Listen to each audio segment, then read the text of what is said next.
hasta compañeros míos de la escuela, que ya eso es bastante, ¿verdad?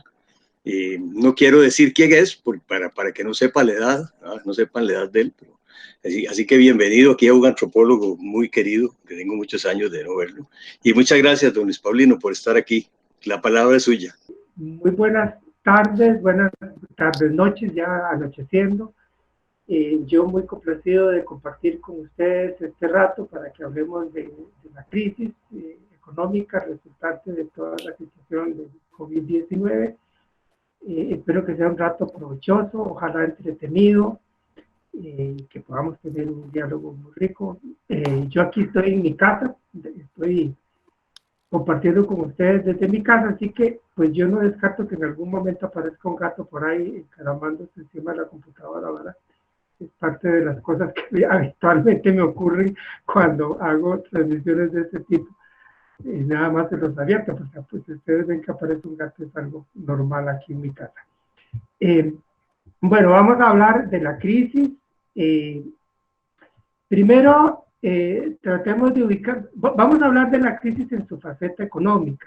Estamos en medio de una pandemia por el COVID-19, una amenaza muy, muy seria, como lo hemos visto en generaciones. Los que somos viejillos podemos atestiguarlo de que a lo largo de los años de nuestra vida, pues a lo largo de los años de nuestra vida no hemos vivido, no recordamos haber vivido nada que se parezca a esto. Y para la gente joven ha de ser incluso especialmente dramático tener que enfrentar una situación como esta siendo personas mucho más jóvenes. Uno, digamos, yo en mi caso, con mis 62 años a cuesta, pues nunca he vivido una cosa. Y no viví la guerra del 48, nací 10 años después de esa guerra. De manera que para mí esto es inédito, realmente lo que estamos viviendo en este momento. Pero bueno, vamos a hablar particularmente de la faceta económica de la crisis y de las manifestaciones de crisis en el ámbito económico. ¿Cómo se desata esta crisis en el ámbito económico? Bueno, hay razones, hay motivos detrás de la crisis que son como evidentes.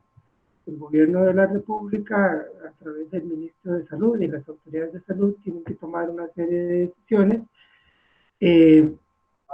Bien, les decía que yo soy un poquillo malo para estas cosas, todavía me comen un poquito estos programas informales, estas plataformas digitales. ¿Cuáles son, les decía, las razones que hacen que la crisis económica se precipite? Bueno, hay algunas razones evidentes en las decisiones de las autoridades de salud. Las autoridades de salud, más o menos hacia mitad de marzo, comienzan a tomar unas decisiones, como por ejemplo, se suspenden todos los vuelos y las entradas de turistas y de personas de otros países, se cierran prácticamente sectores completos de la economía, y evidentemente eso pone en marcha una situación de crisis económica. Hay muchos negocios, muchas empresas que tienen que suspender actividades. Las leyes que se aprueban en la Asamblea Legislativa permiten reducciones de jornada, ¿verdad? O suspensiones de jornada cuando no despidos, ¿verdad? Y ahí la crisis se pone en marcha, porque de pronto el turismo se paró en seco totalmente, la llegada de turistas del exterior y muchos otros sectores, como el sector comercio, se para casi completamente en seco, igual que el sector restaurantes, por ejemplo. Y ahí la crisis pues empieza a carburar con un montón de gente que es mandada para la casa, y si no es enviada para la casa, por lo menos le reducen fuertemente su jornada. Entonces un montón de familias donde los ingresos se les reducen sustancialmente, o incluso familias a las que probablemente se quedaron sin ingresos del todo, ¿verdad? Y ahí ya la crisis se pone en movimiento. El problema con una crisis como esta, o el problema cuando un movimiento en reversa de este tipo se pone en marcha, es que eso tiende a difundirse. Los sectores menos afectados, los sectores que no estaban siendo directamente golpeados por las medidas tomadas por el gobierno, empiezan también a sufrir las secuelas de esta situación. Porque un montón de gente se queda sin trabajo, porque un montón de gente ve reducirse sus ingresos, y porque en general, incluso las personas que mantienen su trabajo entran en una etapa donde se sienten inseguras, se sienten temerosas de lo que pueda ocurrir y entonces también contienen los gastos. Probablemente bien lo sabemos, fenómenos tan pintorescos como la gente comprando papel higiénico en enormes cantidades, y uno podría decir, bueno, probablemente la industria que produce papel higiénico le ha ido bastante bien, porque es parte de los fenómenos, digámoslo así, curiosos que toda esta situación a que esta situación ha dado lugar. Entonces uno podría decir, bueno, ese sector posiblemente le ha ido bien, pero para la mayoría de los sectores de la economía, el hecho de que una parte significativa de esta se frene y dé lugar a un montón de gente con jornadas laborales reducidas o suspendidas del todo o simple y llanamente despedidas de su trabajo, pues eso va a impactar también en los otros sectores que no estaban siendo directamente afectados por el gobierno, porque provoca un desplome generalizado de la demanda. La demanda en toda la economía se está desplomando, lo cual se suma a que la demanda del exterior también se desploma, la del turismo prácticamente se reduce a cero, y la de las exportaciones también sufre una fuerte contracción. Las exportaciones también sufren una fuerte contracción porque la recesión se generaliza a nivel mundial. Sobre todo los países ricos en Europa y los Estados Unidos entran en una fase de recesión sumamente aguda, ¿verdad? Una recesión que por momentos ha sido de 2 dígitos, ¿verdad? Arriba del 10%, y eso inevitablemente impacta sobre las exportaciones que Costa Rica realiza hacia esos mercados de países muy ricos. Entonces, lo que tenemos ahí en marcha son fuerzas contractivas que se alimentan las unas a las otras y que producen un fuerte desplome de la economía. Los datos que el Banco Central ha dado, los datos del llamado índice mensual de actividad económica, que es un índice que el Banco Central elabora y publica mes a mes, se publica con un poco más de un mes de retraso, digamos, el índice, el dato correspondiente a marzo, se va publicando a principios de mayo, el dato correspondiente a abril se va publicando a principios de junio, pero los datos que ya tenemos disponibles, que el Banco Central ha mostrado, ha hecho públicos, indican un retroceso de la economía muy fuerte, en el orden del 8-10%, ¿verdad? Incluso los últimos datos muestran un retroceso más fuerte en zonas francas que en el resto de la economía. Cuando zonas francas ha sido el sector típicamente súper privilegiado. Además, antes de esta crisis del COVID-19, el sector zonas francas venía creciendo a 2 dígitos mensuales, o sea, mes a mes, la tasa de crecimiento anualizada era arriba del 10%, 10, 11, 12%, cuando el resto de la economía apenas estaba en cero, poquito más por encima del cero, estaba prácticamente congelada el resto de la economía, en 0, 0,3, 0,5%, zonas francas estaban arriba del 10%. Y ahora, en este contexto, el desplome en zonas francas está siendo incluso más fuerte que el desplome en el resto de la economía, probablemente porque zonas francas en realidad es una especie de sucursal de las economías ricas, especialmente de Estados Unidos, incrustada en el territorio de Costa Rica. Sus nexos con el resto de la economía son tan débiles que igual que cuando crecía a 10-12%, el resto de la economía ni se enteraba, ahora las zonas francas se desploman probablemente como reflejo del desplome que está teniendo lugar en Estados Unidos y Europa, especialmente en Estados Unidos, pero también en Europa. Entonces esos son los datos que estamos teniendo en este momento, que dan testimonio de una situación de crisis sumamente severa, ¿verdad? Sumamente violenta. Yo recuerdo de los primeros días cuando esto empezó, cuando esto empezó en marzo, en algunos grupos de trabajo a los cuales yo me incorporé para tratar de aportar, antes de que formáramos el grupo de Economía Pluralista, era otro grupo con el cual estuve trabajando. Yo, a esas personas que no eran economistas, yo no era el único economista en ese grupo, yo les decía, vean, como yo estoy viendo esto, a mí no me extrañaría que tengamos, que en este momento, estoy hablando de marzo, abril, que en este momento la economía del país pudiera estar teniendo una contracción de 2 dígitos, en el orden del 10 o más del 10%. En ese momento, abril, digámoslo así. Los datos del Banco Central no andan, los datos que el Banco Central ha dado a conocer no andan muy largos, ¿verdad? Como le digo, zonas francas ha estado decreciendo arriba del 10%, o sea, el decrecimiento de zonas francas anda en el orden del 10-11%, el decrecimiento del resto de la economía anda en alrededor del menos 8%, una cosa así, desde todo punto de vista catastrófico. Y eso no es tan importante como los datos de empleo. ¿Verdad? Los datos de empleo son de sentarse a llorar a lágrima viva, porque no hay otra manera de describirlo, ¿verdad? Con un desempleo del 20%, del 26% entre las mujeres, y un desempleo que está disfrazado por el hecho de que a raíz del impacto mismo de la crisis, una parte importante de la fuerza de trabajo se salió de los mercados laborales. O sea, a la hora de hacer la encuesta, el INEC para determinar si una persona está desempleada, le pregunta si está buscando trabajo. Y si esa persona que está buscando trabajo no ha conseguido trabajo, queda clasificada como desempleada. Pero si la persona dice, yo no estoy buscando trabajo, esa persona queda clasificada como alguien que está fuera del mercado de trabajo y no va a sumar a las estadísticas de desempleo. Pero eso en el fondo enmascara el desempleo. Porque hay gente que dijo, bueno, esta cosa está tan horrible que yo simplemente me quedo en casa, no busco trabajo, y entonces esa persona no va a aparecer en las estadísticas de desempleo, pero eso en el fondo lo que hace es enmascarar el problema, ¿verdad? Y el problema, si tomamos en cuenta la reducción que los últimos datos muestran en la fuerza de trabajo es el total de las personas en edad de trabajar. Bueno, más bien población económicamente activa. Fuerza de trabajo es empleados más desempleados. Población económicamente activa es toda la población en edad de trabajar.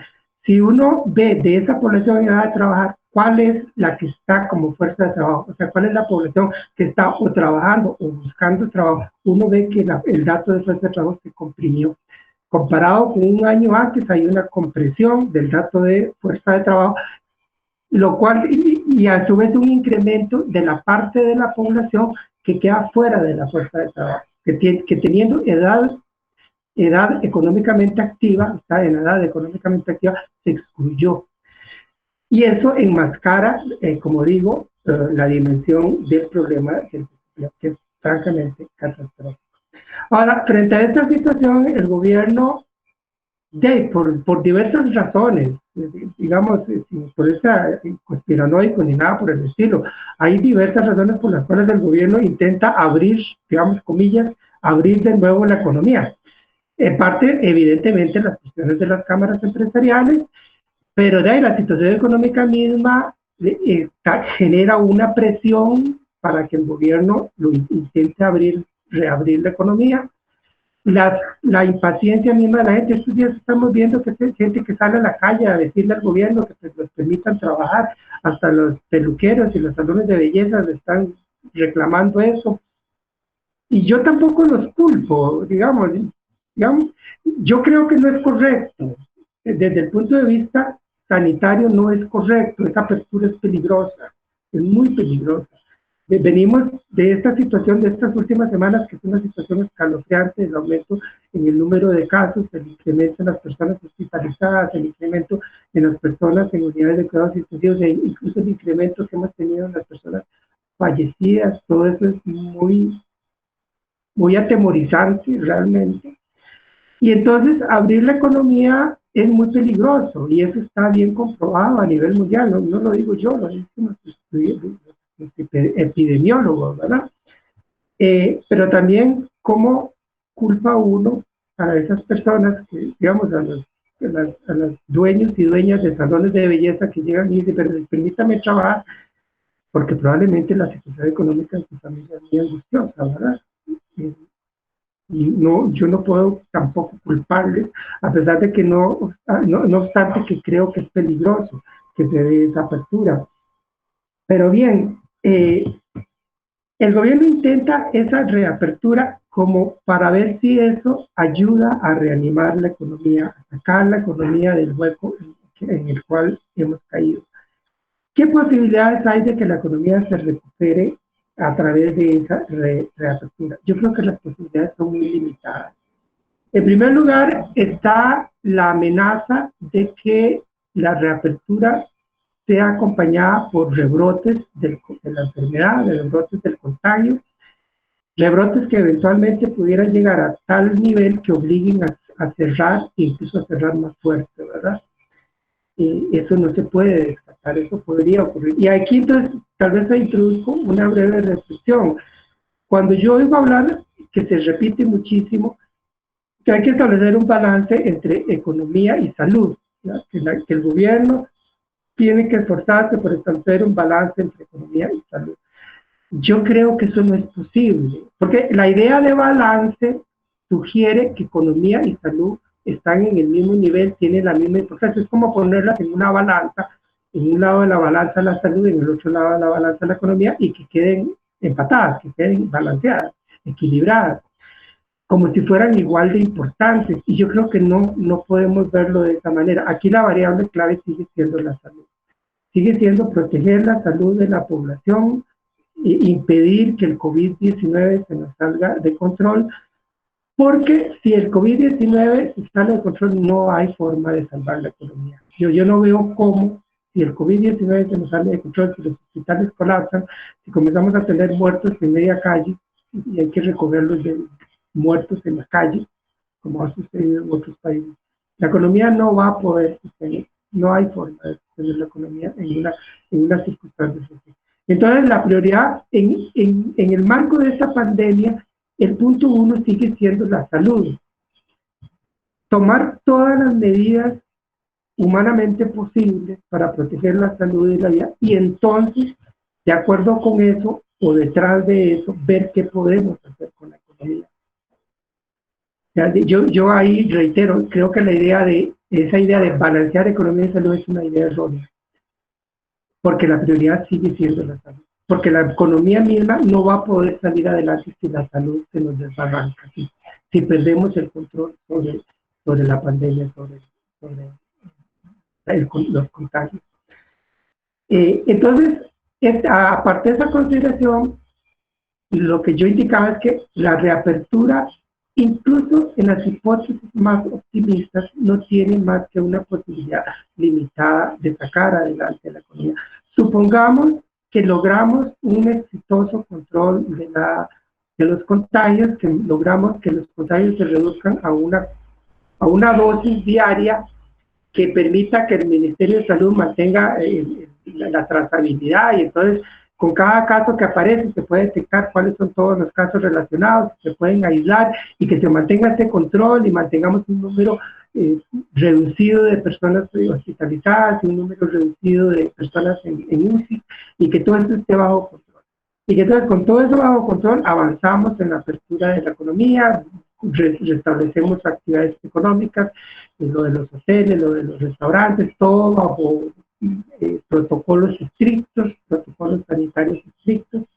Aún así, yo creo que la posibilidad de recuperar la economía por esa vía sigue siendo limitada por diversas razones.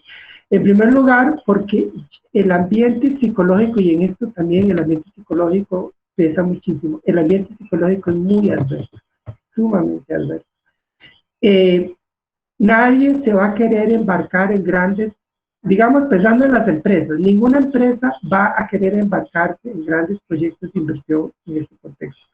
Incluso porque las empresas van a entrar en esa fase llamada de reapertura teniendo una capacidad instalada muy grande, una capacidad instalada ociosa, una capacidad instalada ociosa. Esas empresas que tuvieron que reducir jornadas, mandar a la gente para la casa, despedir trabajadores, etcétera, tienen ahí una capacidad instalada grandota, en este momento inutilizada o casi completamente inutilizada. Desde ahí parten. ¿Para qué van a invertir? Ahí tienen sus plantas industriales, sus instalaciones de comercio, lo que sea. Pues las instalaciones del restaurante están ahí inutilizadas en este momento. Planes de inversión en este contexto no tienen sentido. Aparte que el ambiente mismo, desde el punto de vista psicológico, no propicia que hayan posibles planes de inversión. Difícilmente alguna empresa querría plantearse planes de inversión en el actual contexto con el ambiente psicológico, con la atmósfera psicológica que respiramos. Pero eso vale también para las personas y las familias. incluso las personas que mantienen su trabajo y mantienen su salario, que en ese sentido no se han visto perjudicadas, como en mi caso, como el caso de los que trabajamos en las universidades públicas. Yo me siento muy privilegiado por la situación, las circunstancias que vivo, pero uno anda como con pies de plomo, y yo creo que, díganme ustedes, probablemente todas y todos ustedes se sienten igual. Pensar en grandes planes de consumo, en que voy a, no sé, voy a hacer una gran remodelación de la casa, voy a cambiar el carro, y no sé, me voy a comprar 2 pantallas nuevas, yo creo que no.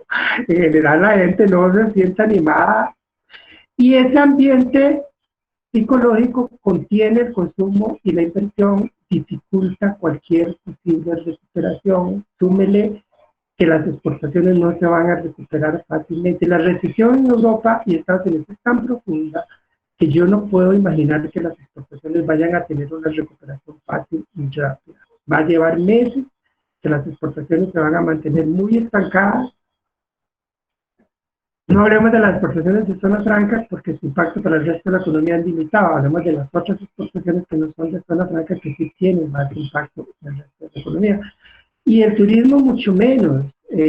Yo creo que a veces yo escucho a los personeros de las cámaras de empresarios turísticos y gente que trabaja con los hoteles y con el negocio turístico, y yo creo que no están valorando con objetividad lo que viene. Y lo que viene para el turismo es, yo creo que una etapa muy larga para poder recuperar. Volver a los niveles pre-COVID, el turismo le va a llevar mucho tiempo. Porque aunque se tomen todas las prevenciones sanitarias que haya que tomar, incluso aunque aparezca una vacuna súper eficaz, una cosa es que aparezca la vacuna y otra cosa es que se aplique universalmente la vacuna como porque todo el mundo se sienta seguro.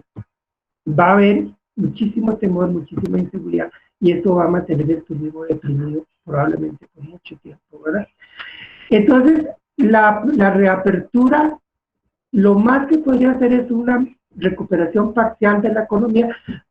No podría recuperar todos los empleos perdidos, y en la medida en que muchos empleos perdidos no se recuperen, eso va a ser una fuerza que contenga la misma recuperación. O sea, la reapertura propiciaría una recuperación parcial, se recuperarían una parte de los empleos perdidos, pero con todo ese ambiente psicológico tan adverso, no se podría recuperar, y todas las otras condiciones sobre las exportaciones, el turismo, etcétera. Bajo todas esas condiciones, la recuperación de empleos que se podría lograr es una recuperación muy parcial. Mucha gente que perdió el trabajo no va a poder recuperarlo, aunque la economía se reabra. Y al no recuperar su trabajo, eso constituirá una fuerza que contiene en la recuperación de la economía. Una fuerza que establecerá un límite y bloqueará la posibilidad de que esa recuperación de la economía sea plena, sea satisfactoria como querríamos que fuese. Yo quiero ahora volver sobre este tema, pero yo quería hacer esa acotación, esa consideración sobre la estrategia de reapertura que el gobierno trata de llevar adelante, los límites que yo le veo, ¿verdad?, a esa posibilidad. Ahora, estamos en el contexto de una recesión profunda, como ya decíamos, los datos del Banco Central son clarísimos, los datos de empleo ni para qué, son dramáticos, realmente dramáticos.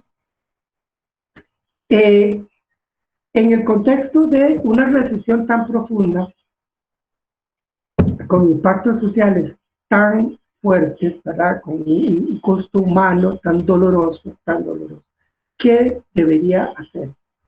Bueno, yo creo que hay que tratar de tomar medidas debían haberse tomado medidas desde el principio, algunas se tomaron, otras que han quedado ahí pendientes, medidas para hacer que la recesión de la economía sea menos violenta de lo que ha sido. No hay muchísimo que hacer ahí. En el contexto de la pandemia, y mientras sea necesario mantener medidas restrictivas por consideraciones sanitarias, o sea, mientras la parte sanitaria obligue a mantener medidas restrictivas, y es inevitable porque hay que priorizar la vida y la salud, ¿verdad? Yo no veo que eso pueda estar sujeto a ninguna discusión, ¿verdad? Pero mientras eso sea así, lo que se puede hacer desde la política económica no es gran cosa. La política económica queda bastante limitada en este caso porque hay que aplicar medidas sanitarias que inevitablemente establecen límites a lo que se puede hacer desde el punto de vista económico. O sea, no hay ninguna fórmula milagrosa para lograr hacer que salga de la recesión una economía donde sectores enteros de la economía tienen que estar cerrados porque la situación sanitaria obliga a cerrarlos. No hay ningún milagro ahí, solo que baje San Pedro y haga un milagro y efectivamente lo resuelva, pero desde el punto de vista de la política económica no hay cómo. Además, yo veo, por ejemplo, a los expertos en materia epidemiológica, a los que estudian todo esto, y veo incluso los mensajes mismos que el ministro de Salud da. Lo que el ministro de Salud a menudo reitera es: tenemos que ir adecuando las medidas a cómo evolucione la pandemia. No hay de otra. La medida, no se puede hoy anunciar cuál es la medida que se va a aplicar dentro de un mes porque no sabemos cómo va a evolucionar la pandemia de aquí a un mes. No sabemos. Y de acuerdo a cómo evolucione, así tendrán que ser las medidas. Ni modo. Algo similar está ocurriendo en el tema económico. Los epidemiólogos están envueltos en una neblina de tremenda incertidumbre de cómo camina esto. Tienen que ir un poco con el día a día. Bueno, en economía esto es inédito, lo que estamos viviendo es realmente inédito. ¿Qué es lo que se podría hacer para aliviar la recesión? Bueno, hay algunas cosas que se tienen que hacer y algunas se han hecho en parte. Por ejemplo, lo de refinanciación de deuda. Eso es inevitable. Tenía que refinanciarse deudas para empresas y para familias. Y en el caso de las empresas, para evitar que hubiera un montón de quiebras de empresas. Eso se ha hecho en parte y creciendo. Los bancos van a tener que seguir haciéndolo, si no, muchas empresas van a quebrar y los mismos bancos se van a ver en serios problemas y ahí va a tener también, se necesita una actuación muy proactiva, muy beligerante del Banco Central, que lamentablemente no lo está teniendo. Entonces esa refinanciación de deudas también debería haber, estar en funcionamiento un mecanismo de provisión de crédito, digámoslo así, que vendría a ser un poco como poner a las empresas en una unidad de cuidado intensivo porque no se mueran, ¿verdad? A través de una provisión de crédito para darles, para que tengan los recursos para flujo de caja y capital de trabajo y que no mueran. Por eso digo que es un poco ponerlas en una unidad de cuidados intensivos. Pero para que ese crédito esté disponible para esas empresas, estoy pensando sobre todo pequeñas empresas, pequeñas empresas medianas, y puede ser que también alguna empresa grande que pudiera estar en problemas. Para darles ese auxilio, no se puede estar pidiendo garantías como la banca tradicionalmente las ha pedido. Eso es absurdo. Es absurdo desde todo punto de vista. Las empresas, sobre todo las empresas pequeñas, no pueden dar esas garantías, no tienen de dónde. Si el crédito que se pone a disposición de las empresas está subordinado a esas garantías, no va a funcionar, las empresas se van a morir. Tiene que haber un fondo de avales y garantías que respalde todos esos créditos, necesariamente. Un fondo que asuma los riesgos y que provea las garantías para que ese crédito fluya hacia esas empresas, y un crédito cuyo objetivo es garantizarse que esas empresas no se mueran. Así es simple y crudo y doloroso, pero así es. Porque tampoco nos conviene que haya una mortandad de empresas. O sea, si en estos meses de crisis un montón de empresas desaparecen, recuperarlas después no va a ser fácil. La recuperación posterior va a ser más difícil. Y eso. Entonces hay que tratar de que esas empresas, como yo se lo dije a doctor Solís un día en una entrevista con mi barrio, es un poco ponerlas en hibernación, ¿verdad? Y creo que el término que el doctor Solís usó ahí era correcto, es un poco ponerlas en hibernación. O si ustedes prefieren, como lo he dicho, ponerlas en una unidad de cuidados intensivos para que no se mueran. Pero todavía ese fondo de avales y garantías no está disponible. Yo he estado en reuniones con el presidente Alvarado, 3 reuniones ya, virtuales, y todas las veces se ha hablado de eso y lo he puesto en muchos lados. Lo he hablado y después de una de esas reuniones, creo que después de la segunda reunión, estuve hablando con la ministra Pilar Garrido. Ella me pidió que habláramos por aparte, y entonces hablamos por aparte, tuvimos una conferencia mensual y hablamos de eso. Ella me dijo que me iba a mandar el proyecto que se está preparando, no me lo mandé. Ayer, como el viernes pasado, estuve en otra reunión con el presidente Alvarado, un grupo de 7 economistas del Grupo de Economía Rural, pluralista. Nos reunimos con el presidente Alvarado el viernes pasado, y el Pilar estuvo ahí, parte de la reunión, luego tuve que retirarse. Luego, por aparte, ella me escribió y dice, don Paulino, pásenme su correo electrónico, porque ya tenemos muy avanzado lo del Fondo de Avales y Garantías, para que usted lo revise. Y yo, sí, claro, que la con mucho gusto. Ahí le puse mis correos, pero no me lo han mandado. Ojalá que sea en serio, porque eso es urgente. Ese Fondo de Avales y Garantías es urgente. Ahora, ¿cómo aliviamos el costo social y humano de la crisis que está significando hambre, miseria y privación para miles y miles de costarricenses, para miles de familias costarricenses? Eso no podemos negarlo de ninguna manera. Es terrible, es dramático, es dolorosísimo, es angustioso. A mí eso me produce muchísimo dolor. Yo, por mi parte, de verdad, trato de ayudar lo que yo puedo. Hay mucha gente aquí en mi entorno a quienes yo trato de ayudar. Les hago transferencias de dinero, les llevo diarios, pero no se trata de eso. No es una cuestión que se resuelva a nivel de caridad personal. Tiene que ser una cuestión colectivamente asumida, una cuestión de la sociedad costarricense que como sociedad se moviliza, pone lo que sea necesario poner para auxiliar a todas las personas y las familias que están pasando estas situaciones de angustia económica. Bueno, en ese aspecto, lo del bono proteger está bien, lo del bono proteger es una buena idea. Lo que tal vez no es tan bueno son los montos muy limitados, debería ser mucho más. Debería ser un bono de por lo menos el doble, no 125.000, 250.000 colones mínimo, digo yo, para que sea algo, o por lo menos mínimo el salario mínimo. Tenemos un salario mínimo de 200.000 colones, bueno, mínimo el bono proteger debería ser eso, 200.000 colones. 200.000 colones por persona. Ahora, ¿cómo hacemos? Está claro que esto va a durar mucho. El bono proteger no va a ser por 2 meses, por 3 meses, ni por 4. Lo vamos a necesitar por bastante más tiempo. Mínimo un año, digamos, mínimo un año. Bueno, yo creo que es necesario poner en marcha un esquema muy progresivo. Es una posición que hemos defendido. Bueno, yo personalmente lo he defendido por todo lado, pero es la posición que ha asumido el grupo también.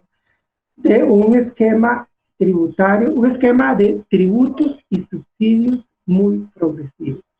¿Qué quiere decir eso? Que debe haber algunos recargos o adicionales sobre algunos impuestos aplicados de una manera muy progresiva para que entre más tenga una persona, más aporte, ¿verdad?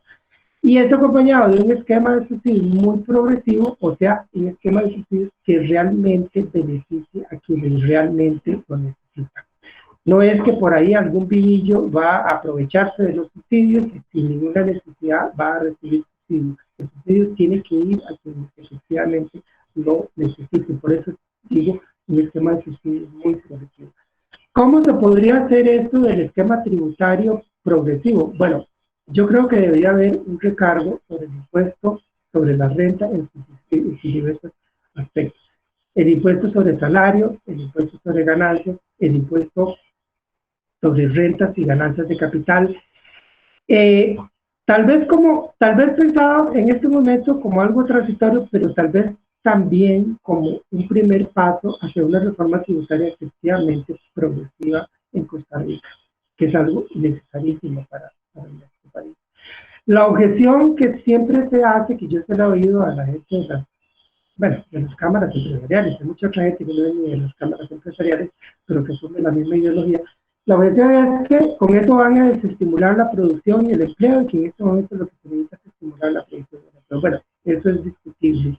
En primer lugar, uno puede pensar en una reforma tributaria que enfatice más ingresos y patrimonios personales y familiares más que actividad empresarial productiva generadora de empleo.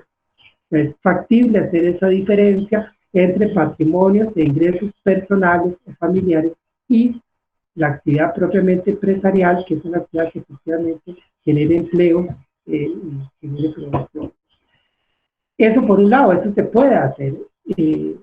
Podríamos avanzar hacia un esquema tributario realmente progresivo donde esa diferenciación se establezca claramente. Pero en todo caso, aunque la crisis es muy severa, no todas las empresas lo están sufriendo igual. Y hay empresas que siguen teniendo ganancias. Y yo creo que es absolutamente justificado que esas empresas que siguen teniendo ganancias contribuyan un poquito más en estas circunstancias de crisis tremenda que estamos viviendo. Ahí hay un deber solidario de apoyo colectivo, de acompañamiento colectivo, de las cuales las empresas no pueden pretender excluirse. Y si una empresa sigue teniendo ganancias, y a pesar de la crisis sigue teniendo ganancias, ¿por qué? Digamos una de las empresas grandotas, las llamadas grandes contribuyentes, que haciendo las clasificaciones de estas empresas grandotas, que sigue teniendo ganancias y que tiene que pagar un 30% sobre sus ganancias. ¿Por qué no un 35% por un tiempo? Digo yo. Y ahí yo he tratado de ser muy coherente en mi discurso y decir, ya, yo trabajo en una universidad pública, soy catedrático universitario, dirijo un centro de investigación, tengo un muy buen salario. En la Universidad de Costa Rica los catedráticos ganan mucho más que yo, pero no importa, mi salario es muy bueno, de cualquier forma, de cualquier manera. ¿Me quieren poner más impuestos? Con muchísimo gusto, pónganmelo, no me lo exijan, yo lo pido que me lo pongan y con todo el gusto lo doy. Y que los ricos más ricos, que son muchísimo más ricos de lo que yo puedo hacer, y tienen ingresos y patrimonios que yo ni me los puedo soñar siquiera, que esos den de acuerdo con esas posibilidades mucho más grandes que tienen. Yo creo que eso es esencial en este momento, es una idea necesarísima, esa solidaridad que tiene que ser una decisión colectiva, es una decisión de la sociedad costarricense como sociedad en un momento de crisis, cuando hay miles y miles, centenares de miles, quizá millones de personas que están padeciendo hambre en Costa Rica. Y Costa Rica no puede permitirse eso. Entonces eso me parece esencial. Ojalá el bono proteger fuera el primer paso hacia el establecimiento de una renta básica universal. Esa es otra cosa que valdría la pena rescatar, que Costa Rica vaya avanzando gradualmente, pero que lleguemos a tener una renta básica universal y que el bono proteger sea un primer paso hacia eso.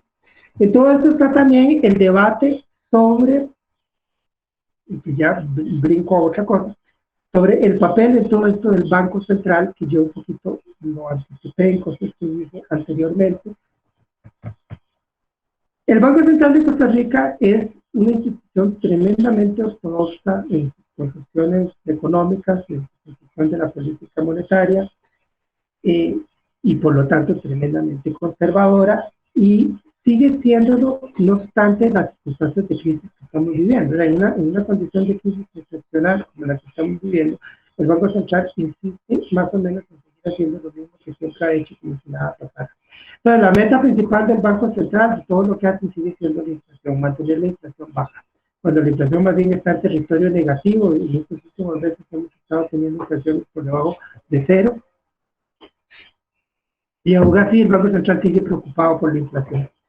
Y entonces, bueno, la reunión del viernes para mí fue muy interesante oír a don Carlos Alvarado repetir ese discurso, ¿verdad?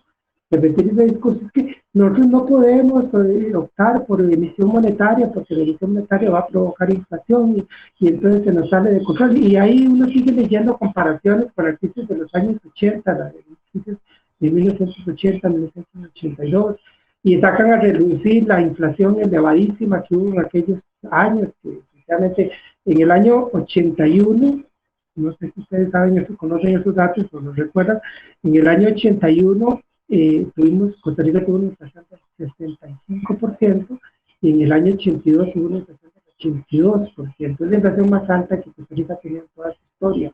Pero las circunstancias eran completamente otras. Veníamos del decenio de los 70, donde ya se había establecido una espiral precios-salarios muy fuerte. Entonces, precios y salarios se presionaban unos a los otros mutuamente al alza, donde estaba también el efecto de los grandes aumentos del precio del petróleo, que había dado en el 73-74 y luego nuevamente en el 79-80. Eran otras condiciones. Pretender establecer una asimilación entre aquel momento y el actual. En el actual, el ciclo salario-precio se rompió totalmente. En la economía que vivimos hoy día y ya desde hace años, desde hace unos 10 años, el ciclo precios-salarios se rompió. Ya no hay, porque la fuerza de trabajo, los trabajadores y las trabajadoras han quedado en una posición tan débil, afectados por tasas de desempleo tan altas, por una situación de precarización laboral tan severa, que su posición negociadora es tan débil que ya ese ciclo precio-salario se desactivó completamente. Y se desactivó en Costa Rica por lo menos desde hace 10 años y en el resto del mundo desde antes, inclusive. Más de 10 años en el caso de Costa Rica. Entonces, eso no... Y además el precio del petróleo está desplomado a nivel mundial, no hay para nada ese tipo de dificultades. O sea, lo que yo quiero ahí razonar un poquito, y no quiero extenderme demasiado en eso, es que se sigue apelando a argumentos y a comparaciones que son anacrónicas, porque se pretende pensar que la situación actual es como la de los 80, y además se comete el error de decir que en los 80 la inflación se debía a la emisión del Banco Central. Probablemente la razón era la relación de causalidad era inversa. La emisión del Banco Central era necesaria a raíz de la inflación disparada. Y la inflación estaba disparada por otras razones, que tenía que ver con el ciclo precio-salario, con los aumentos del precio del petróleo, etc. Bueno, se insiste en ese tipo de comparaciones anacrónicas, se insiste en esa visión ortodoxa de que el Banco Central tiene que centrarse en el control de la inflación y tiene que ser muy ortodoxo en toda su actuación y todo eso. Y mientras tanto la crisis avanza y podría tener consecuencias aún más severas de las que está teniendo, y el Banco Central no hace por dónde mejorar las cosas. Entonces, por ejemplo, nos dicen, tenemos que recurrir al endeudamiento exterior, al endeudamiento externo, a obtener recursos en organismos internacionales multilaterales, como el BID, como el Banco Mundial, como el Fondo Monetario Internacional, porque eso nos va a permitir sustituir deuda interna que paga tasas de interés muy altas por esa deuda externa que paga tasas de interés o cobra tasas de interés más bajas, y eso va a permitir reducir los pagos por intereses, nos va a ahorrar mucha plata en los pagos por intereses. Y sin embargo, pero entonces yo me pregunto, ¿y por qué? No es hasta cierto punto, o en gran medida, no es, en todo el sentido de la palabra, un desperdicio tomar esos dineros que nos vienen de afuera, esos recursos que vienen con tasas de interés muy favorables, usar esos recursos para refinanciar deuda interna en vez de usar esos recursos para financiar programas de inversión pública, sobre lo cual ahora voy a hablar, para cuando ya vaya terminando esto, ya tengo que terminarlo ahorita. ¿No sería mejor utilizar esos recursos para financiar programas de inversión pública en vez de simplemente refinanciar la deuda ya existente y convertir la deuda interna en deuda externa? Cuando por otro lado el Banco Central podría actuar en los mercados financieros de Costa Rica, podría intervenir más proactivamente, más agresivamente y hacer que las tasas de interés sobre la deuda pública bajen. Es cierto que los bonos del Ministerio de Hacienda pagan tasas de interés absurdamente altas, tasas arriba del 8%. Cuando la tasa básica pasiva está en 3,5%, alrededor, por ahí anda aproximadamente la tasa básica pasiva, 3,5%.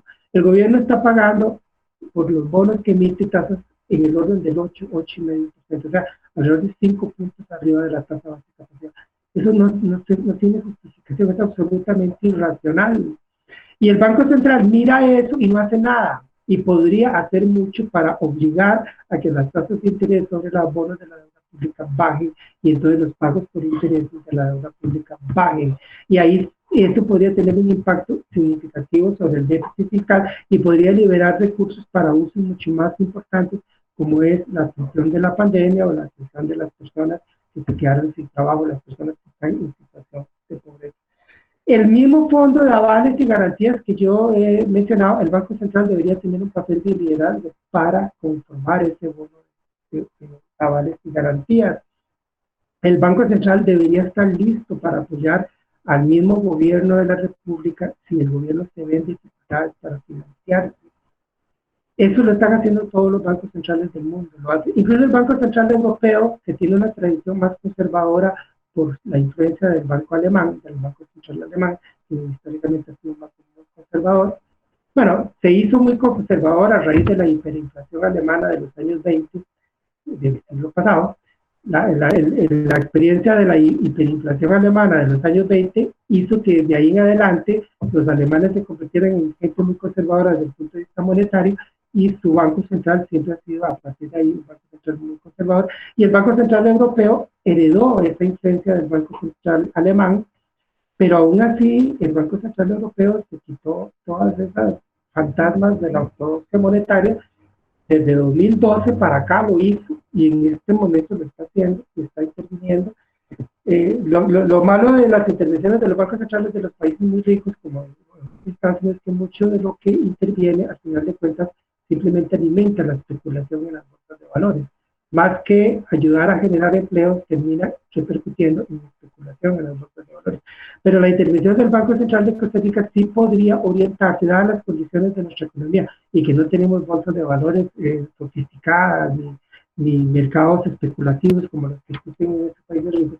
La intervención del Banco Central de Costa Rica sí podría orientarse expresamente, claramente, hacia apoyar la situación fiscal del gobierno y apoyar a las empresas en problemas, y entonces apoyar para hacer por lo menos que la recesión sea menos severa de lo que está haciendo. Pero no, el Banco Central insiste en una política muy conservadora. Lo más que hace es bajar su famosa tasa de referencia, la tasa de política monetaria, y la experiencia prueba que el Banco Central baja la tasa de política monetaria y los bancos comerciales empiezan a enterarse de eso después de meses. La incidencia que tienen las tasas de interés de los bancos comerciales es muy limitada, muy lenta, porque por el mismo conservadurismo del Banco Central de Costa Rica. Baja la tasa de interés, baja su tasa de interés de política monetaria, que así la llaman, lo deja ahí, actúa muy pasivamente, y entonces la repercusión que eso tiene sobre los bancos comerciales es muy lenta, se hace sentir muy lentamente y dura meses para que se perciba alguna baja en los bancos comerciales, cuando el Banco Central debería ser agresivo y a la hora de que anuncia una baja en la tasa de política monetaria, intervenir en los mercados agresivamente para obligar a los bancos comerciales a que bajen sus tasas de interés, pero nunca lo ha hecho. Nunca lo hizo en el pasado y no lo está haciendo ni siquiera en estas circunstancias de crisis que estamos viviendo. Y por ahí estamos jodidos con ese Banco Central. Hay que meterle presión, a veces se logra que funcione de otra manera. Lamentablemente he visto que Carlos Alvarado está muy convencido de que así son las cosas y que si se hace de otra forma, ocurren todos los huracanes y los terremotos, cuando en realidad esto es necesario para evitar que la crisis sea más severa, para aliviar la crisis, aliviar la recesión y aliviar los impactos que esa recesión tiene sobre el mismo gobierno, sobre las finanzas públicas y en general sobre las condiciones de vida de la población. Ahora, hay que tener claro que la política monetaria, y ya con esto para ir cerrando, la política monetaria, o sea, la política desde el Banco Central, la política que maneja el Banco Central y que tiene que ver básicamente con tasas de interés, esa política en estas circunstancias, sus posibilidades son muy, muy limitadas. Porque supongamos que el Banco Central fuera más agresivo de lo que es, más proactivo, que hiciera las cosas con más energía. Entonces el Banco Central anuncia bajas en la política, en su tasa de política monetaria, dice vamos a bajar, bueno, lo ha hecho ya en los últimos meses, lo ha hecho varias veces, pero que no se limite a hacer el anuncio, sino que actúe agresivamente y obligue a los bancos comerciales a bajar sus tasas de interés. y los bancos comerciales bajan las tasas de interés y entonces los créditos son muchísimo más baratos que tienen tasas de interés mucho más bajas. Igualmente, bajo las condiciones actuales, el crédito no va a recuperarse, no va a crecer. El crédito es un asunto de demanda, no de oferta. En Costa Rica no se entiende, generalmente no se entiende. No es el asunto, el crédito no fluye porque los bancos salgan a decir que tienen plata para dar crédito y que invitan a medio mundo a venir a dar crédito. El crédito no funciona desde la oferta, el crédito funciona desde la demanda. Hay crédito cuando hay gente o hay empresas demandando crédito.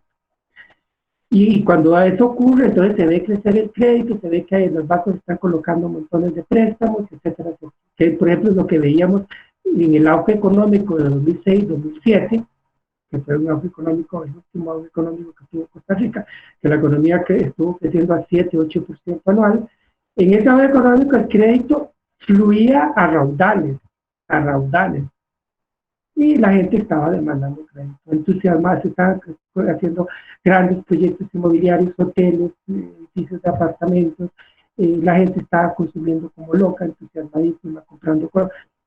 En estas circunstancias eso no va a funcionar para nada. Lo que yo les decía antes, nadie está en ambiente de ponerse a gastar, a invertir, nadie. Ni las empresas, ni las familias, ni las personas. Ni la gente quiere consumir, ni las empresas van a querer invertir. No va a haber demanda por crédito en esta situación. No hay. Entonces la política monetaria simplemente, la ayuda que puede dar es muy limitada. La principal ayuda que podría dar es lo que dije antes, que haya un fondo de avales y garantías, que ese fondo respalde créditos a las empresas en problemas para que esas empresas sobrevivan, que actúe un poco como la UCI, para que esas empresas no se nos mueran, ¿verdad? Ahí podría dar un aporte importante, pero es una política como muy deliberada, es una política muy deliberada, es decir, aquí están estos créditos para las empresas, ustedes empresas no tienen que dar las garantías la da este fondo, agarran ese crédito para que no se mueran. Es muy diferente a crédito porque vamos a ampliar la planta industrial, vamos a contratar un montón de gente y vamos a introducir nuevos productos, o el crédito de una familia que dice vamos a comprar un carro nuevo o vamos a hacer un segundo piso en la casa. Son dos cosas muy distintas. Este segundo tipo de crédito, por ahora, yo apuesto lo que sea, por ahora eso no va a fluir. Y por muchos meses probablemente no va a fluir porque no hay de ninguna manera ni condiciones psicológicas ni condiciones objetivas para que ese crédito pueda fluir así como lo planteo. ¿Qué es lo que nos queda? Bueno, yo creo, digamos, los empresarios repiten un montón de veces que hay que simplificar los trámites, que tenemos que reducir los costos de la electricidad, que el INA para que dé capacitación a la gente. Sí, todo eso está bien. Claro, que ojalá tuviéramos una electricidad mucho más barata. Claro, ojalá que tengamos una simplificación de trámites. Yo no entiendo, de verdad, como yo nunca he estado en esos puestos en el gobierno, a mí nunca ningún gobierno ha pensado darme ninguna puesto importante y ya a estas alturas de mi vida decidí que me moriré y nunca llegaría a un puesto de eso, ya eso está perfectamente asumido y no me preocupa en absoluto. Pero entonces lo que yo le digo es, pero ¿cuánto hace que vengo oyendo yo hablar? Bueno, venimos oyendo hablar de la simplificación de trámites y, perdón, pero ¿por qué carajos no se logra eso? No ha de ser tan complicado, digo yo. Claro, hay trámites que yo creo que no deben destinarse, ¿no? O sea, cuestiones que tienen que ver con salud, con higiene ocupacional, con derechos laborales, con medio ambiente, eso no debe destinarse de ninguna manera, no sería aceptable. Pero sí hay montones de trámites burocráticos que deberían simplificarse y yo no sé por qué diantres no somos capaces de hacerlo. Pero todo eso está bien, es importante, es valioso, pero nada de eso va a sacar a la economía. Se puede llevarse a 10,000 trabajadoras y trabajadores a Lina y darles capacitación para que trabajen a dónde. ¿Dónde están los puestos de trabajo que esas personas, donde esas personas se van a colocar? No existen. Eso no crea los puestos de trabajo. Que usted capacite a la gente en Lina no crea los puestos de trabajo. Que usted le baje los costos a las empresas, simplificando los trámites. ¿Qué dice que se le bajan esos costos? Qué maravilla, sería excelente lograrlo. Pero eso es una aspirinita para, bueno, eso es poner a un chiquito de 5 años a empujar un carro que se va a No, se necesita una cosa de muchísimo más fuerza, y mucho más empuje para que ese carro vuelva, para empujar ese carro y que arranque. El chiquito de 5 años no va a poder empujar ese carro. Y la simplificación de trámites es eso, es poner a un chiquito de 5 años a empujar un carro para ver si logramos que con el empujón el carro encienda, ¿verdad? ¿Qué es lo que necesitaríamos? Bueno, un programa de inversión pública bien grande. El gobierno, en la conferencia de prensa del 4 de mayo, en la presentación de doña Pilar Garrido, ya y doña Pilar habló de un programa de inversión pública que si eso es en serio, sería maravilloso. O sea, habló las cifras que se dieron hasta 2022, yo me puse a sacar las cuentas, esas cifras equivalían a un programa de inversión más o menos equivalente a un 5% del Producto Interno Bruto anual. Una inversión anual del 5% aproximadamente, poco más o menos, un 5% anual de inversión en pública hasta 2022 como proporción del PIB. Eso estaría muy bien. Ojalá fuera más, ojalá fuera 6, 7%, pero el 5% de los países de Asia, para los países de Asia Oriental, más del 5% es lo normal, en todo momento, en todas las épocas, no es estar en épocas de crisis. Bueno, para nosotros 5% es algo espectacular, cuando la inversión pública nuestra ha andado usualmente en el 1%, un poquito más del 1%. Dar a un salto al 5 sería magnífico en este contexto de crisis, necesitamos eso. La propuesta mía, que yo siempre la he repetido mil veces, en esas reuniones con el presidente, yo la repetía, Carlos Alvarado, decirle, vea, necesitamos ese programa de inversión pública, en serio, en grande. Necesitamos que ese programa incorpore una etapa de corto plazo, diseñada para el corto plazo, para generar empleos rápidos en el corto plazo. Empleos rápidos, yo estoy pensando, por ejemplo, poner a gente a reparar, a mejorar, a ampliar escuelas, dispensarios de salud, espacios públicos, calles, carreteras, en los cantones, en las regiones rurales, por ejemplo, las calles y las carreteras de las regiones rurales. La infraestructura de cuidado que es tan importante para la atención de niñas y niñas, de personas mayores, de personas enfermas, para que la sociedad empiece a asumir ese deber del cuidado y ya que esto no, y que esto deje de ser una tarea exclusiva o casi exclusivamente colocada sobre las espaldas de las mujeres, ¿verdad? Entonces ese programa, con esta etapa inicial de corto plazo, para ponerla a caminar rápido, porque esto no es para esperar dentro de 3 años, o sea, tenemos que generar empleos rápidos, poner a la gente a trabajar, yo no sé, en los parques públicos, poner a gente a trabajar en mejorar los parques públicos, las escuelas, como lo decía antes, etcétera. Habría que ponerse a idear cosas que tengan un impacto rápido y luego en el mediano y largo plazo empezar a poner a trabajar también programas grandotes con ambiciones más grandes que yo creo que deberían estar enfatizados no tanto en infraestructura vial, lamentablemente la cosa está muy centrada en infraestructura vial, sino más bien en cuestiones que tomen en cuenta medio ambiente y calidad de vida. Estoy pensando, por ejemplo, en energías limpias, desarrollo y aplicación de tecnologías verdes, todo lo que tiene que ver con agua, acueductos, alcantarillados, tratamientos de agua, un gran programa de vivienda popular y vivienda para clases medias, transporte público, una radical modernización del transporte público de Costa Rica, para que la gente guarde el carro y deje de contaminar con su carro y viaje en un transporte público, ojalá de primer mundo. Deberíamos tener una meta así, tener un transporte público de la calidad del transporte público de Londres, aunque suene muy pretencioso, pero así debería ser, deberíamos aspirar a eso. En vez de estar preocupándonos tanto por ampliar autopistas, y yo no digo que no lo hagamos, no estoy diciendo que tengamos que renunciar a mejores autopistas, pero esa no debería ser la prioridad. La prioridad debería ser transporte público de primer nivel, de primera categoría. Bueno, ese tipo de cosas. Ese empuje es indispensable. Ya, como yo les he tratado de explicar, desde el sector privado no podemos esperar que surja la fuerza que nos saque de la crisis, la fuerza que nos saque del hueco en que la crisis, a que la crisis nos ha llevado. No, como les digo, por muchas razones objetivas y subjetivas, ni la inversión empresarial privada ni el consumo privado va a recuperarse fácilmente, va a costar mucho que se recupere.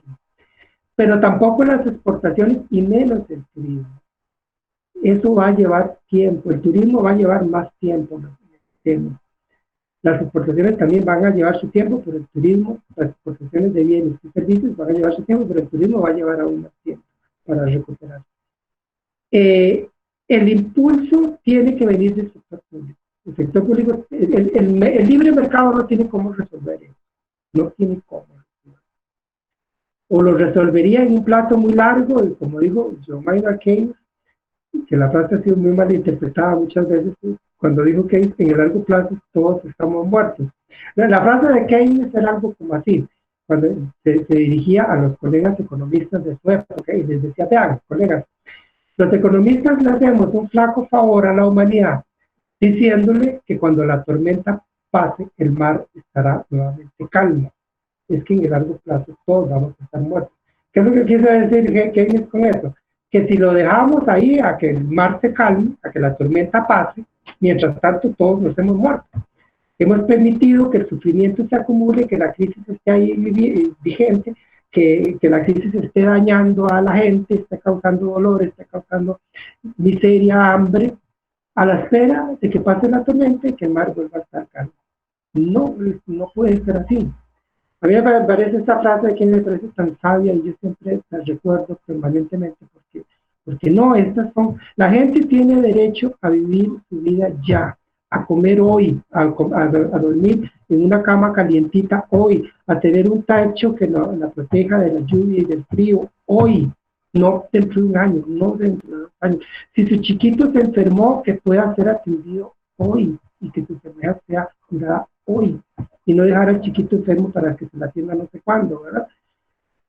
De eso se trata. Entonces tenemos que ser capaces de comenzar a generar soluciones que le garanticen, que nos garanticen hasta donde sea humanamente posible, que vamos a recuperar empleos con la mayor celeridad posible, que vamos a empezar a garantizarle a la gente tener un flujo de ingresos decente para sostener su condición de vida.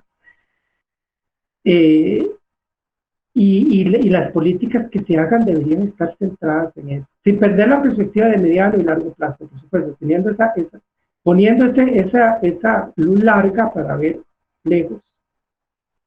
También tener esa luz corta que nos permita ver las necesidades de ya, de ahora, y ofrecerle a la gente alternativas lo más cercanas posibles para sus angustias, lo más cercanas posibles dentro de las circunstancias completamente inéditas y sumamente limitantes que nos plantea la pandemia.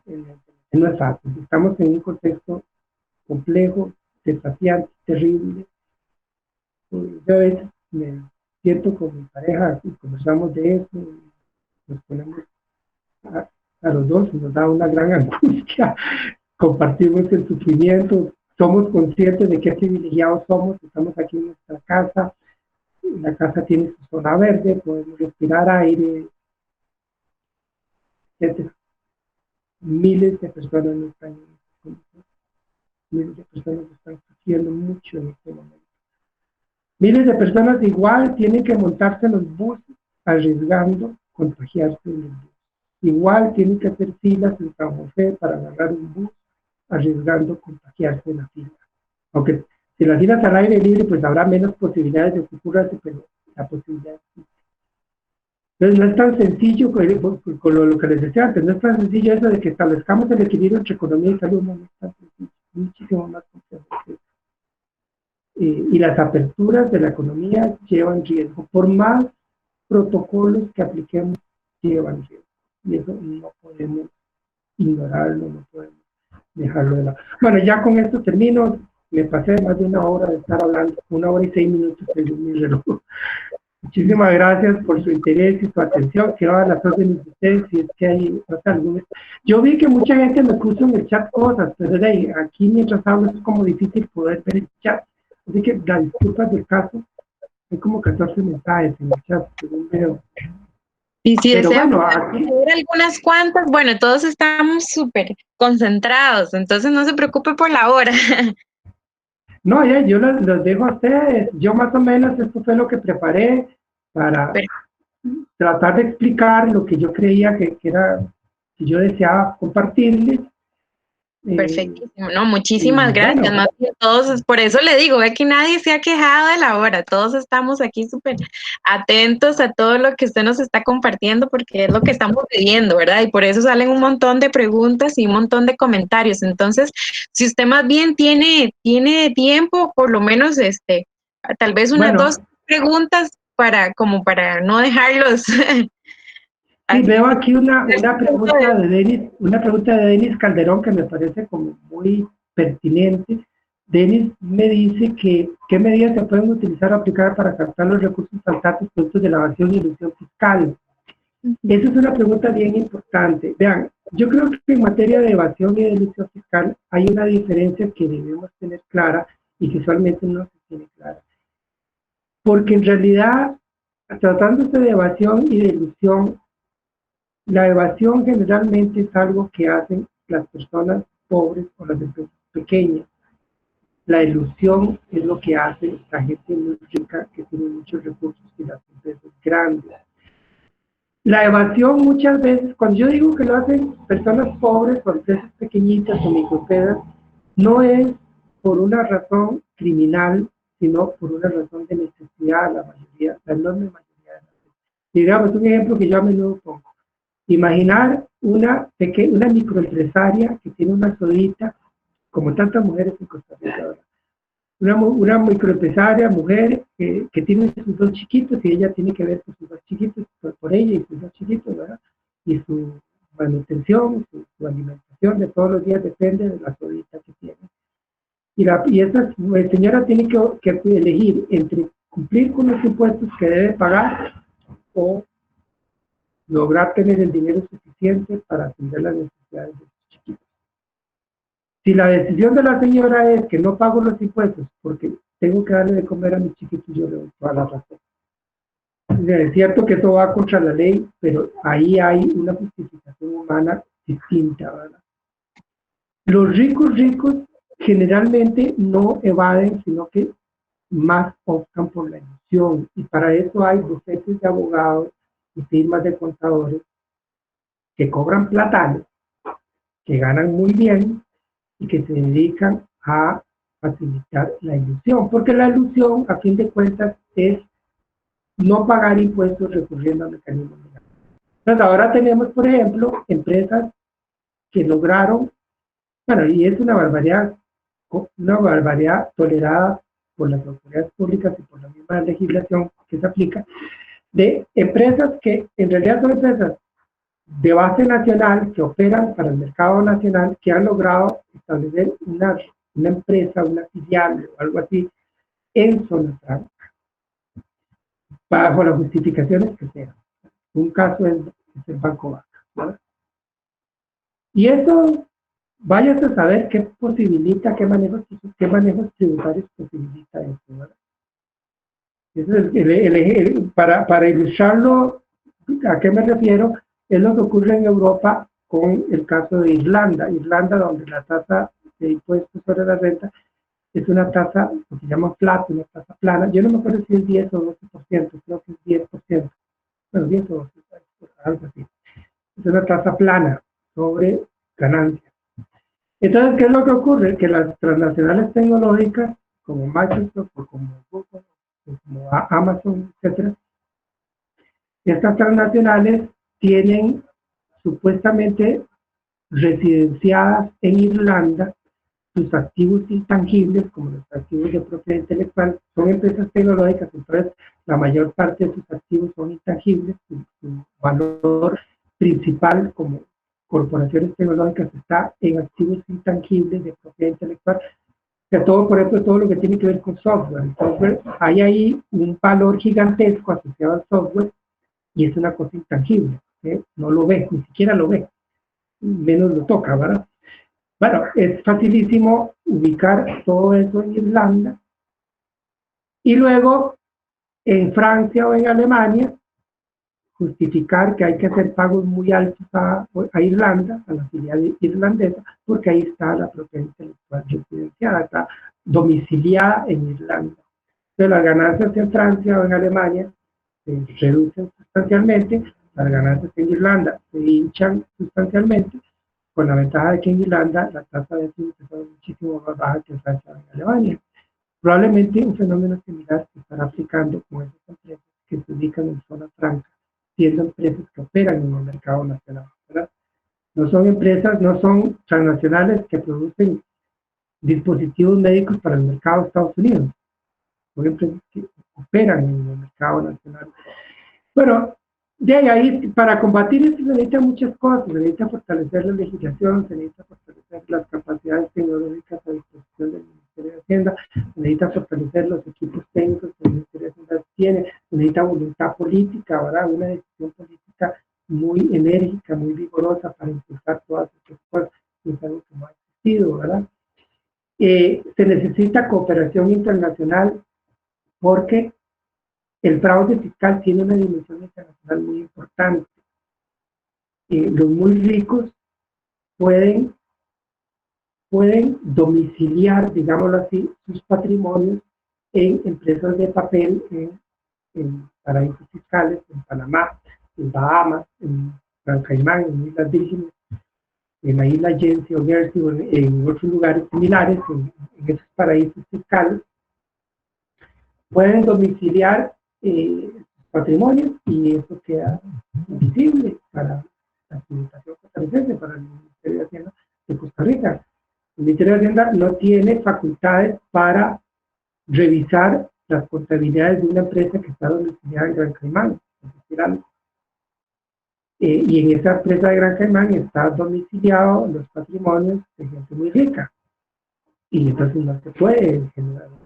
Entonces, ahí se necesitan acuerdos internacionales. O sea, yo creo que eso es una cuestión que es importante enfatizar muchísimo, cada vez que hablemos de fraude fiscal, que el fraude fiscal es prácticamente una industria global. O sea, lo que tenemos son paraísos fiscales esparcidos por todo el planeta, dedicados a ocultar la riqueza, a meter en una caja negra inaccesible la riqueza de gente muy rica para de esa manera propiciar que esa gente muy rica no cumpla con sus obligaciones tributarias.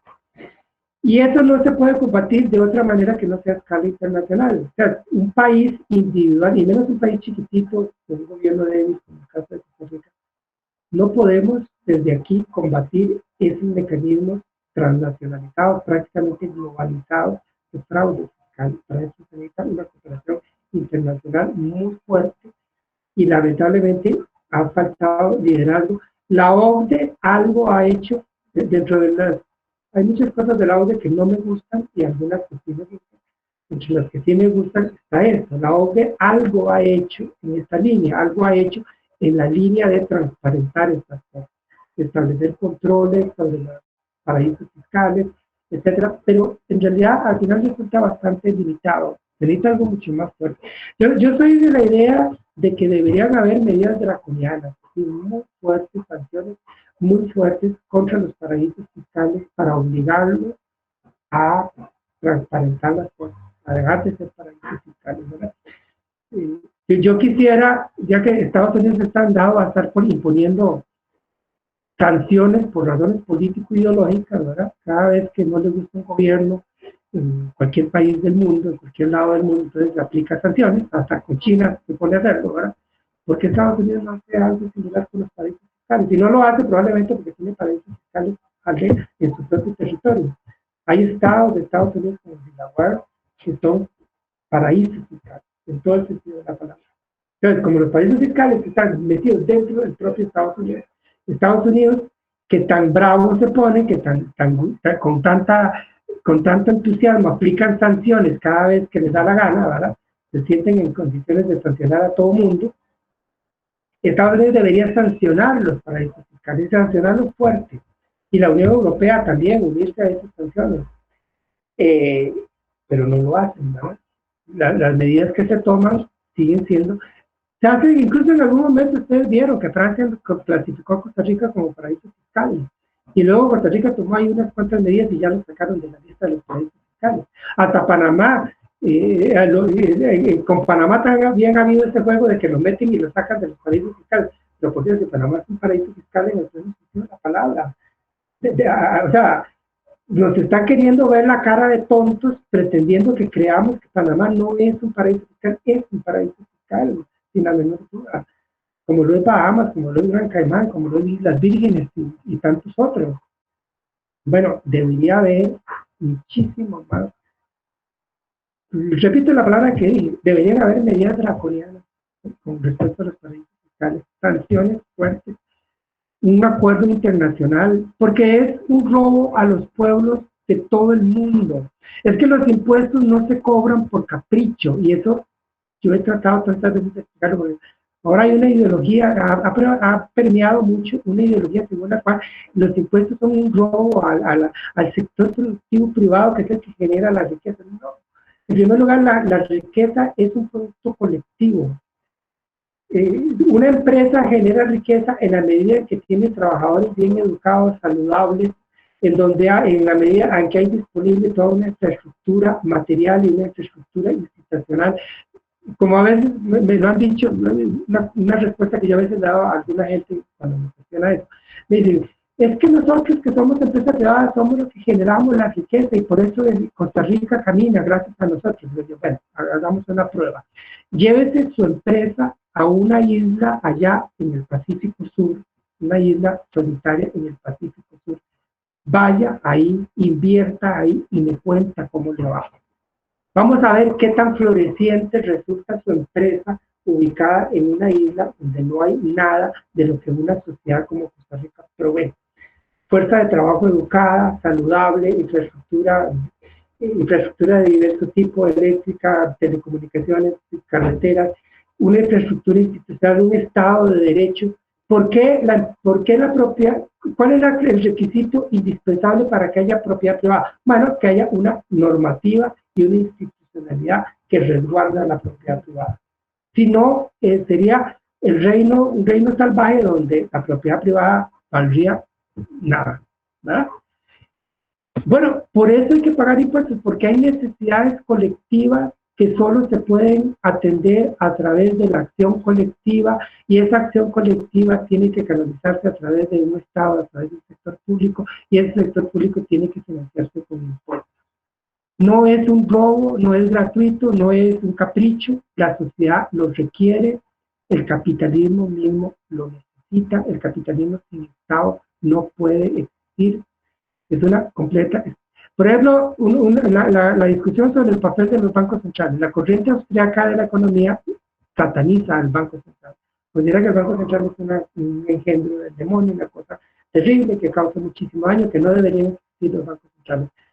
Yo lo que les diría es, estudien la historia económica y vean por qué se crearon los bancos centrales. Los bancos centrales no se crearon porque cayeron del cielo como el maná.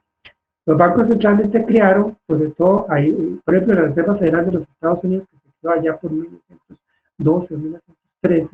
¿Por qué se creó la Reserva Federal de los Estados Unidos? Porque habían habido reiteradas crisis bancarias, pánicos bancarios terribles, crisis bancarias, bancarrotas bancarias tremendas, y en determinado momento los mismos banqueros, es una historia que se ha repetido mucho, los mismos banqueros, los más lúcidos, esos banqueros, como Morgan, dijeron, no, esta carga no puede seguir así. Este sistema anárquico, cada cierto tiempo tenemos una terrible crisis bancaria, unas grandes bancarrotas y pánicos bancarios. No puede seguir así. Algo hay que hacer para frenar esto. ¿Cuál era la manera de frenarlo? Crear un banco central.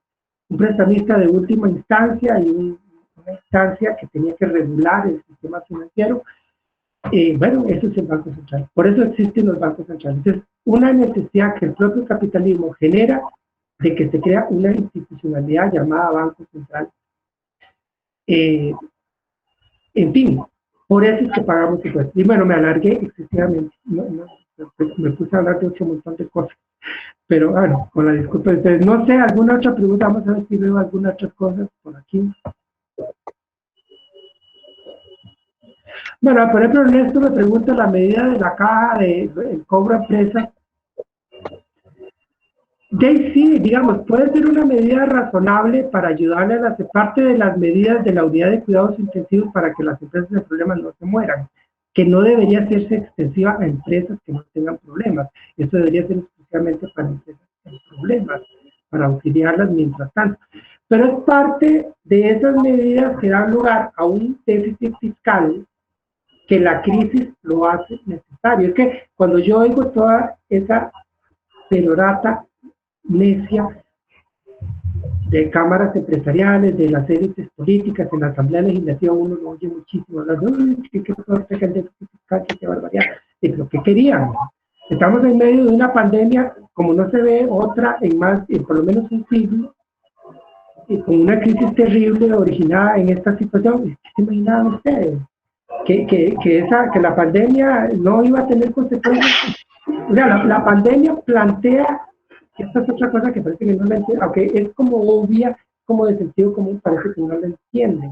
La pandemia y la crisis plantea una multiplicación de necesidades que obligan a una acción multiplicada por parte de las instituciones públicas. Y eso significa gastar más y un déficit fiscal más alto y una deuda pública más alta. Punto. Es así. No hay de otra. Hay que hacerlo porque hay que hacerlo. Hasta la directora del Fondo Monetario Internacional lo ha dicho públicamente. Cristalina Georgieva ha dicho: este es un momento para gastar, no hay de otra, hay que gastar. La crisis y la pandemia obligan a gastar. Luego veremos qué se hace. Efectivamente, así tiene que, no hay de otra. Yo veía un comunicado de prensa de la misma Casa Presidencial hace poquitos días, lo leí y para mí fue muy llamativo. El día de la reunión con el presidente viene, yo se lo saqué a reducir al presidente. Yo le dije: presidente, aquí está este comunicado que ustedes en Casa Presidencial lo sacaron.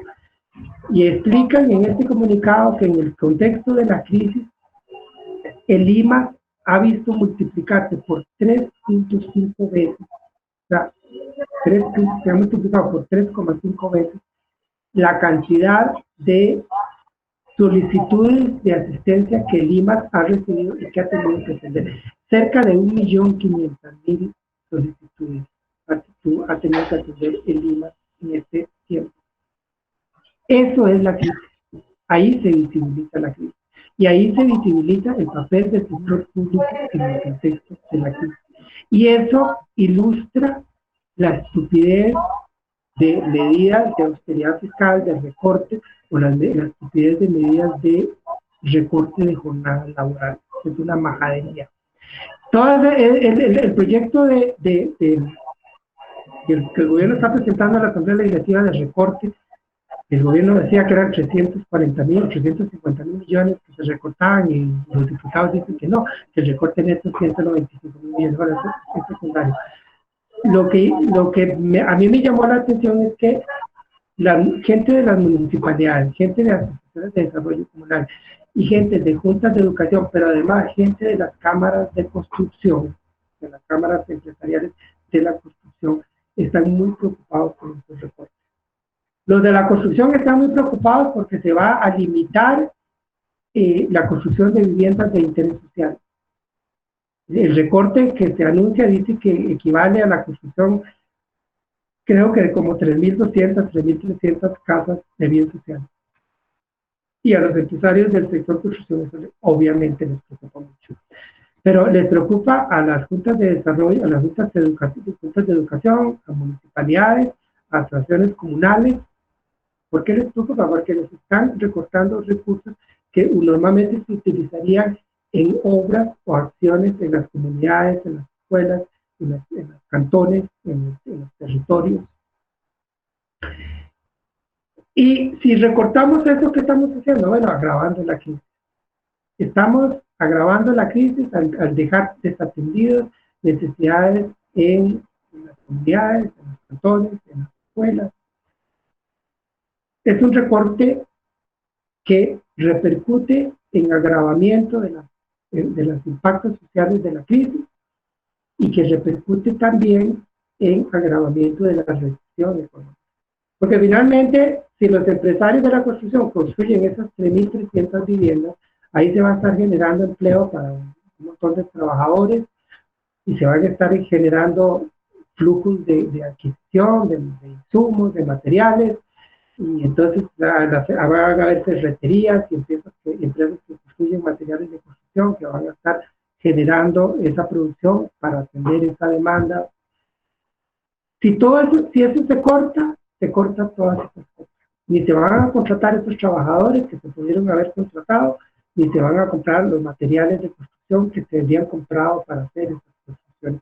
Eso repercutirá en profundizar, en agudizar la recesión. Es agregar fuerzas contractivas a las poderosísimas fuerzas contractivas que ya están en operación. Y digamos, eso que pareciera como tan sencillo, que debería ser fácil de entender, no hay forma, ¿verdad?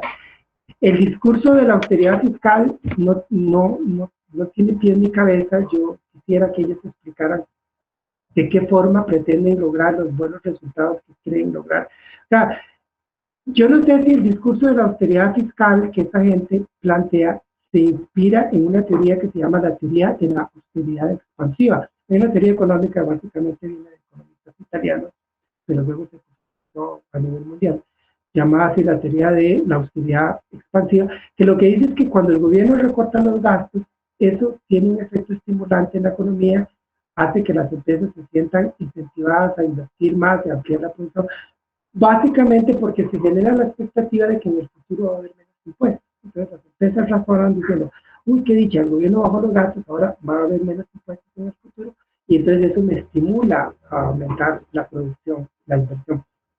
Digamos, la evidencia empírica es adversa, ¿sabes?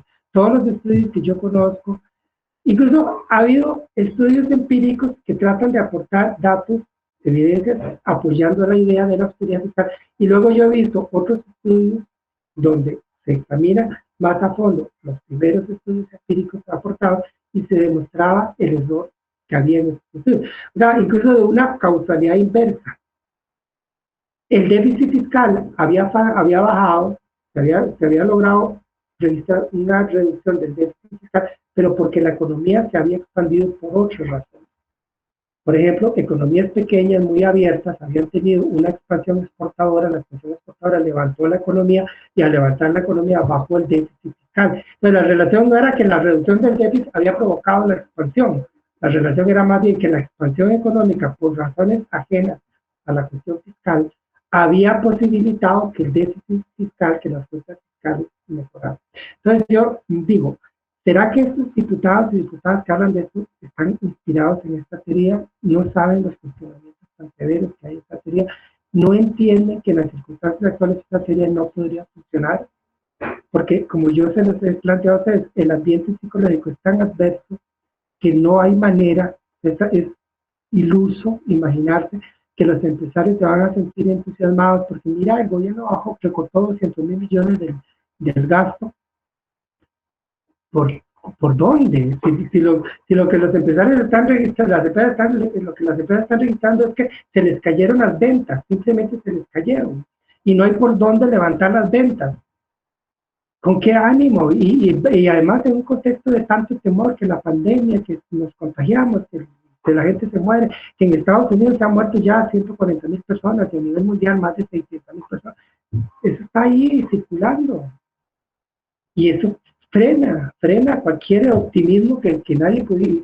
Y van a ser tan ilusos de que porque el gobierno bajó 200.000 millones en el presupuesto se va a recuperar esa confianza. Cuando esos 200.000 millones lo que van a hacer es a sumar más recorte a los recortes en los mercados, a los recortes en las ventas que las empresas ya están registrando. En fin, todo eso otra vez me disparo a hablar muchas cosas. A raíz de la pregunta sobre lo de la caja, ¿verdad? Que es indispensable, también importantísimo, que se tomen las medidas para garantizar la estabilidad financiera de la caja. La caja está soportando en este momento un estrés financiero fuertísimo a raíz de todo esto. El país tiene que contemplar los mecanismos para garantizar garantizarse que eso se va a subsanar a tiempo y plenamente. Y ahí el Banco Central también tiene el deber de aportar. El Banco Central tiene la obligación de aportar, junto con el Ministerio de Hacienda y con el Gobierno de la República, mecanismos que permitan solventar esta situación.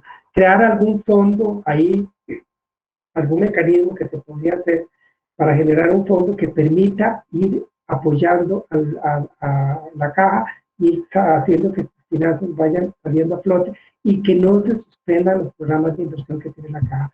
La caja tiene varios programas de inversión importantes y sería un crimen que a raíz de esta situación esos programas de inversión se frenaran. Eso sería terrible, no puede aceptarse de ninguna manera. Y bien, terminé.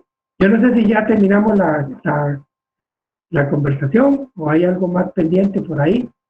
No, más bien muchísimas gracias. Yo creo que todos estamos súper agradecidos. Más bien le doy la palabra a don Eduardo. Bueno, don Luis Paulino, muchas gracias por haber aceptado de nuevo la invitación. Espero que no sea la última vez. Tenemos un montón de cuestiones de coincidencias. Creo que también el público asistente. Les agradezco también a todos los que lo han escuchado a usted esta noche, a todos los estudiantes, a los egresados y también a los invitados. Ha sido un gran placer y muy buenas noches a todos y a usted también, don Luis Paulino. Un abrazo virtual, ¿no? Y muchas gracias por haber estado con nosotros de nuevo.